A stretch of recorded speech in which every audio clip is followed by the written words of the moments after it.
Because it's very interesting because to talk about tangible and perceptive, right? And which also then leads to that, do we use that as a lens to define the value or measure CX? Or they're Abs- two different things? no, absolutely right. So this Well, can value and measurability probably would be two different things. no the measurability is about looking at how exactly you can define your even the objectives as well as like measure in terms of the whatever value that we are talking about, right? So I just spoke about the tangible value and a perceptible value. To me, that is nothing but a quantitative way of like measuring something, Right. as well as how you look at the qualitative value as well, right? And that both are important, because when you talk about like a value, it could be both quantitative as well as qualitative. Interesting, because I also read somewhere that customer experience is nothing but an art of perception. Absolutely Right. right. That through the all the touch points, all the messaging that you give, that experience that you create, and that creates that perception, and that perception would probably translate into brand trust, into brand reputation, and eventually propel sales for sure. Absolutely, because at the end of the day, it is the hard numbers, but it's not just about hard numbers, but also the emotional element behind it, the satisfaction behind it, the dopamine behind it, essentially. But brands need to have that long term view then, Absolutely. not look at short term like order conversion or some of the other No, metrics. not at all. Not at all, Probably look right? at customer lifetime value over years.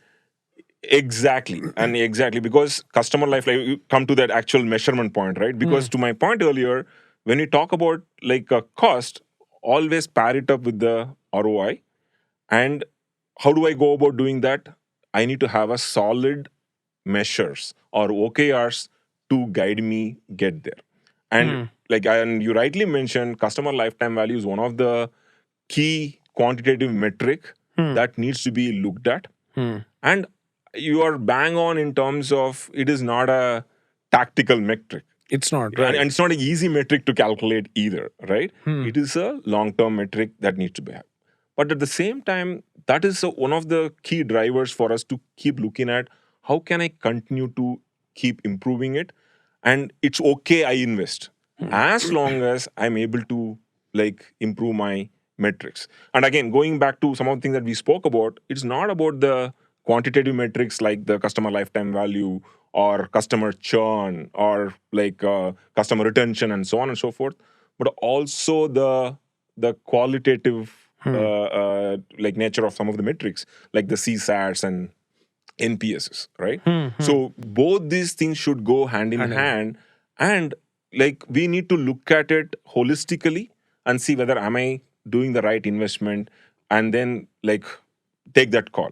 But to your point, yes, that can be like a fact that okay, as an organization, let's say, right, I am not still mature to even have a good view of customer data. But let me go and do some personalization.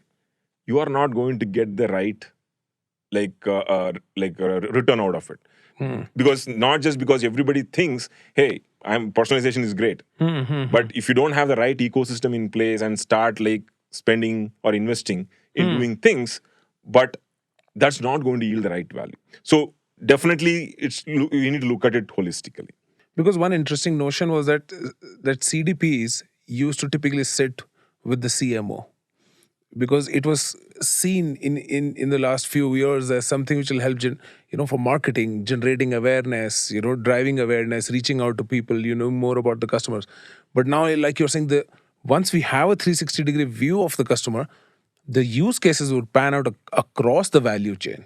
No, absolutely right. Because in my view, like creating a digital twin is a strategic asset, Right. right? Which is going to help across the value chain within a retail ecosystem, right? Of course, there when you're looking at a building a platform, something like this, you got to have a sponsor, and whoever can yield the first benefit or the maximum benefit will be your primary sponsor, and Correct. that goes without saying. But at the same time, it is a strategic asset that could create value across enterprise and for a long time. And probably that is one of the key enabler for the metric that we spoke about earlier, which is about customer lifetime value. All right. So it is, if I'm wanting to look at hey, how well my customer experience is doing, like I need to know how I am improving my customer lifetime value. For figuring that out, I need to first of all collect that metric in Right. a like a unified manner, in a like what do you say, with better quality. For that, of course, I need to collect the information and have that right Correct. platform. So it goes the whole cycle. But the good thing is, with more digitization of organizations, whether it's native digital native organizations or like the typical traditional organizations, we are at the era of everybody accelerating their Right. digitization, with like digital at the center of their strategy, data as like the center of their strategy. It is definitely going to help organizations understand customers better.